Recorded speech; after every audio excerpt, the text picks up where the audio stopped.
Hi friends, welcome back to Jyothika home and beauty Telugu channel. ఈరోజు వచ్చేసి అండి మనం తెలంగాణ అండ్ ఆంధ్రాకి సంబంధించిన టెట్ అండ్ డిఎస్సిలు సైకాలజీ బిట్స్ అయితే ఇంపార్టెంట్ బిట్స్ అయితే చూద్దాము. ఇది తెలంగాణకి ఆంధ్రాకి టెట్ అండ్ డిఎస్సికి యూజ్ అవుతుంది. సైకాలజీ డెఫినెట్గా ఒకసారి చెక్ చేసుకోండి. నేనైతే వీడియోస్ అయితే అన్నీ షేర్ చేస్తున్నాను టాపిక్ వైజ్గా. డెఫినెట్గా ట్రై చేయండి, చూడండి. సంప్రదాయ నిబంధనానికి సంబంధించని సూత్రం ఆకృతీకరించుట. క్రింది వానిలో ప్రేరణ యొక్క విధి కానిది. వివేచనమును పెంచుతుంది.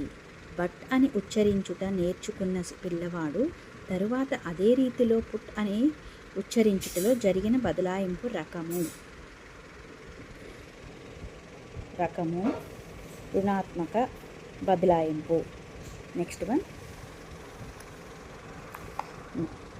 వన్ చూద్దాము. పురోగమన అవరోధం ఈ రకమైన అభ్యసన బదలాయింపు